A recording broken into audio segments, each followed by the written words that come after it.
रोज की तरह उधर जाता था रिटर्न पार्सल लेने। साथ टारगेट किया गया, क्या किया गया मुझे भी नहीं पता सर। गया था सर, मैं बच्चा हूँ अभी, तो मैं अकेला था अभी मेरे।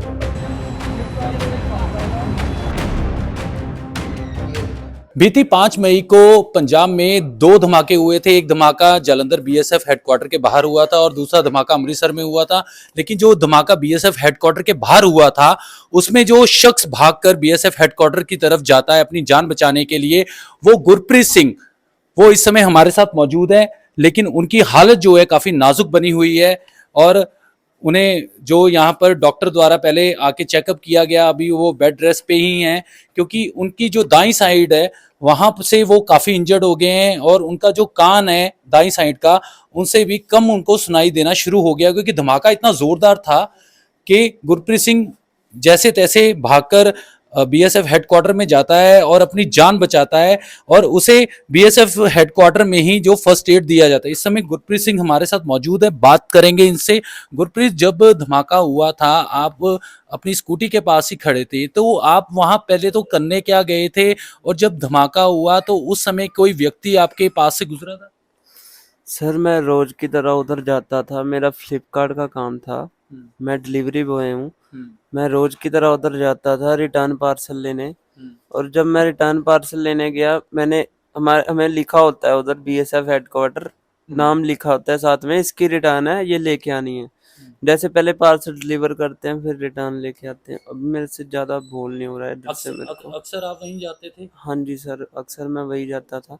डेली बेस पे रिटर्न उठाते थे और उधर नाम लिखा था। मैंने उनको कॉल की कि सर आपकी रिटर्न है, वो कह रहे आ गया 1 नंबर गेट पे, मैं तू रुक उधर। 2-3 बंदों को मैंने कॉल की, पहले उनको की थी, उसके बाद एक और बंदों को की, फिर उसके बाद सर अचानक से मैं एक्टिवा, मेरे घर वालों का फोन आ गया, तो मैंने उनको कॉल की, उनकी बात हो रही मेरे से, अचानक से सर पीछे से ब्लास्ट हुआ, मैं बीएसएफ की तरफ दौड़ पड़ा इतनी जोर से। हेडक्वार्टर की हाँ तरफ? जी, हेडक्वार्टर। डर गया था सर, मैं बच्चा हूँ अभी, मेरे को ये भी नहीं पता था मेरी एक्टिवा को आग लगी है या क्या हुआ है, मैंने पीछे देखा ही नहीं। कितनी उम्र है आपकी? सर मेरी 20 साल। जी।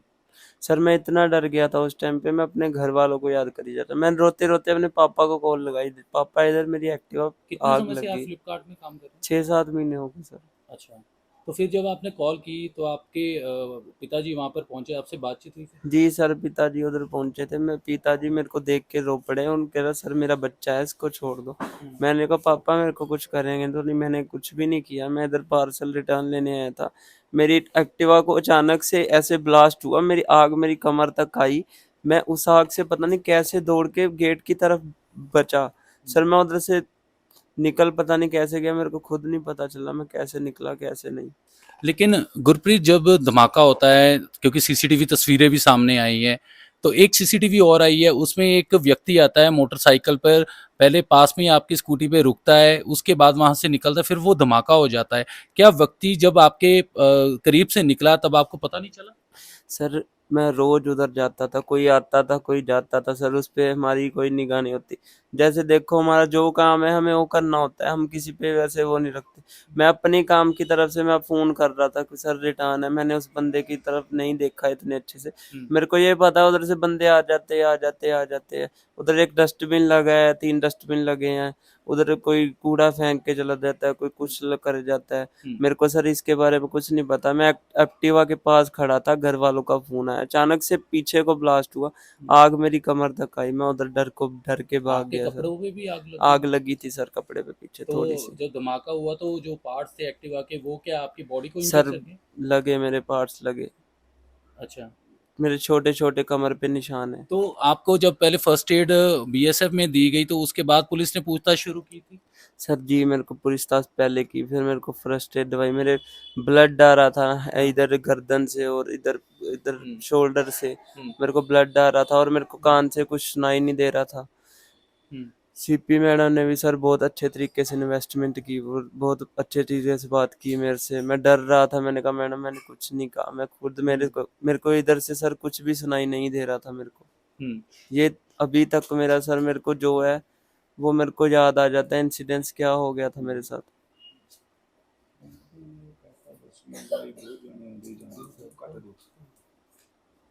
अगर बात की जाए तो कितने घंटे पूछताछ आपसे की गई पुलिस द्वारा? क्या आपको वहीं पर बीएसएफ हेडक्वार्टर में ही रखा गया था कि थाने ले जाया गया था?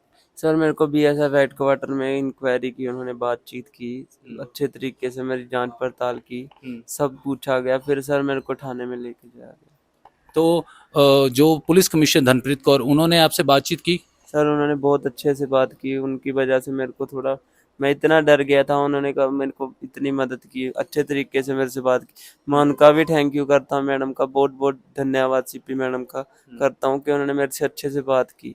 तो कई घंटों की पूछताछ के बाद आपको कल छोड़ा गया? जी सर, मेरे को कल छोड़ा गया। सर मैं अपने घर वालों को याद कर ही जा रहा था, मेरी मम्मी किस हालत में होंगे, मेरे पापा, मेरे अपने घर वालों को याद कर ही गया था पूरी रात। तो इसमें तो आप क्योंकि टू व्हीलर था आपका, पूरा जलकर राख हो गया है। शायद आपने सीसीटीवी देखी या नहीं देखी है, क्योंकि धमाके के बाद जलकर राख हो गया है। तो अभी आप क्योंकि आपकी टू व्हीलर तो जल गई है, तो फिर कैसे, अभी आप इंजर्ड भी हो, तो कैसे घर का आप गुजारा चल रहा है? सर जो भी है, मेरी इतनी इमेज डाउन हुई, मेरे को, मैंने अभी तक फोन में कुछ भी नहीं देखा ऐसा। मैं जब से घर पे आया हूँ ऐसे पड़ा हूँ, मैं खुद इतने बड़े सदमे में हूँ, मेरे को नहीं पता चला। मेरे को भी एक्टिव का साथ टारगेट किया गया, क्या किया गया मेरे को ये नहीं पता सर। आपको भी लग रहा है कि आपको भी टारगेट किया गया? पता नहीं सर, मेरे को किया गया कि नहीं, पता नहीं, मैं इतनी, पता नहीं तो मेरे को घर में कैसे कमाने बचा मैं। वाले आप ही हो? सर मैं अकेला था कमाने वाला, 4 बहनें हैं मेरी, मम्मा आपके तो पापा हैं, मैं। पिताजी बीएसएफ से रिटायर हुए हैं। सर रिटायर थे, हमारे पे थोड़ा कर्जा इतना है कि हमें इतना नहीं, मैं अकेला कमाने वाला हूँ इधर घर पे। हम्म। तो कोई अपील करना चाहोगे सरकार से? सर सरकार से मैं यही अपील करना चाहूँगा, हमारी सहायता करे, हमें जो भी मुआवजा दिलाया जाए, हमारी मदद करे। सरकारी नौकरी, सर मेरे को देखो नौकरी तो नहीं, मैं इंजर्ड हूँ अभी थोड़ा, है ना, थोड़े दिन तो मैं ठीक नहीं, मेरे को इधर से पता नहीं, मैं चेकअप कराऊंगा अब क्या कान में दिक्कत है। एकदम जी। सर इतना धमाका हुआ, मैं खुद डर के, मेरे को खुद नहीं पता था मेरी बॉडी में क्या हुआ, बाद में मेरे को पता चला हम्म, कि मेरे क्या हुआ।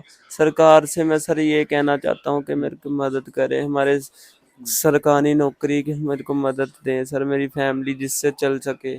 4 बहनें हैं, मैं अकेला भाई हूँ सर, सबसे छोटा हूँ मैं। ठीक। बिल्कुल, आप रेस्ट कीजिए। उनके माता पिता भी यहाँ मौजूद हैं, उनके पिता से बातचीत की जाते हैं। सर, आप तो खुद बीएसएफ से रिटायर हुए हो, आपने तो ऐसे कई क्रम देखे होंगे, लेकिन जब आपके बेटे के साथ ऐसा हुआ तब आप पर क्या बीती? हम तो एकदम डर गए थे, क्योंकि हमने तो ऐसा देख ही रखा था। हम तो यही सोचा था कि मेरे बेटे को कुछ हो ना गया हो। फिर जब मेरे बेटे का फ़ोन आया, मैं जाके देखा तो बेटा ठीक था, लेकिन हौली बोल पा रहा था। मैं ये पूछा, बेटे तेरे को कुछ हुआ तो नहीं? बोला कि मेरे को चोटें तो लगी है। मैं खुद ही देख लिया था कि उसके कान से खून वगैरह निकल रहा है। तो इतना देखने के बाद मैं बोला, बेटा कोई बात नहीं है, तेरे साथ जो भी हुआ है तू सही सही बताना, तेरे को डरने की, कोई घबराने की जरूरत नहीं है, हम लोग सभी इधर साथ तेरे खड़े हैं। तो बाकी मैं, मैडम भी उधर ही घूम रही थी, मैं मैडम को बोला, मैडम ऐसे ऐसे मैंने बीएसएफ में नौकरी किया है, ये जो मेरा बेटा है, एक ही मेरा बेटा है, 4 मेरी बेटी है, कि हम तो कभी ऐसा काम करते नहीं है। ये तो इधर डिलीवरी लेके आता था, अचानक ही आज पता नहीं क्या हुआ है। तो मैडम ने बोला कि आपकी स्कूटरी से ही ये जो कुछ हुआ, स्पॉट हुआ। मैं बोला, मैडम आज तो ये तो मेरे को भी पता नहीं, अभी जहाँ बेटे को पता होगा या किसी को पता है। तो बोला जो भी इंक्वायरी करनी है तुम करो, लेकिन हम तो ऐसा नहीं हो सकता। तो मैडम बोली ठीक है, आपके बेटे को हम सही तरीके से पूछेंगे। काफ़ी घंटे पूछताछ भी चली है। पहले कह रहे कि पूछताछ बताया, गुरप्रीत ने पूछताछ की, उसके बाद फर्स्ट एड दी, फिर उसके बाद लगातार कई घंटे पूछताछ चलती रही। उसके बाद तो हमारे को पता नहीं है सर, उसके बाद तो ये अंदर ले गए थे।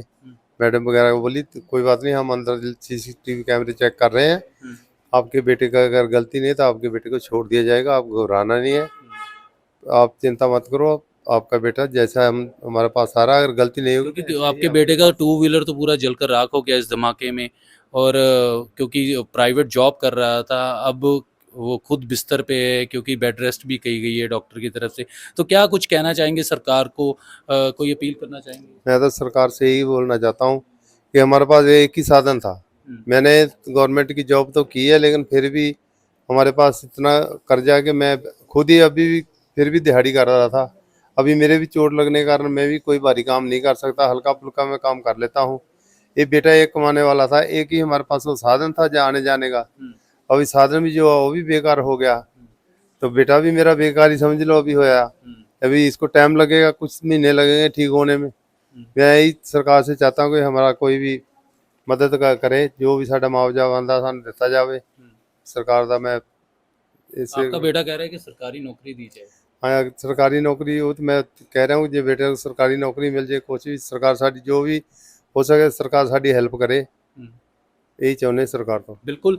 सो ये उनके पिता थे गुरप्रीत, जो अभी इससे बातचीत हुई है, और गुरप्रीत ने कहा है कि उसका जो टू व्हीलर था पूरा जलकर राख हो गया है, घर में एक ही वो कमाने वाला है। उसके पिता बेशक बीएसएफ से रिटायर हैं, लेकिन अभी भी उन पर कई गुना कर्जा है और कर्जदार हैं अभी। और उन्होंने कहा है कि अब उनके पास जो एक ही सिर्फ टू व्हीलर साधन था जिससे वह अपने काम पे आया जाता था, और अब वो उसके पास वो भी नहीं रहा है। तो सरकार से भी उन्होंने अपील की है कि उनकी जो है सहायता की जाए, उनका जो नुकसान हुआ है उसका मुआवजा दी जाए। और दूसरा उन्होंने सरकारी नौकरी के लिए भी अपील की गई है, क्योंकि उसकी जो रेपुटेशन है उसे लेकर भी तरह तरह की लोग बातें करते थे, जिस कारण कहीं ना कहीं गुरप्रीत उससे भी इंजर्ड हुआ है। तो वो ये अपील कर रहा है कि सरकार किसी तरह भी उसकी सहायता करे कि जो उनका नुकसान हुआ है उसकी भरपाई हो पाए।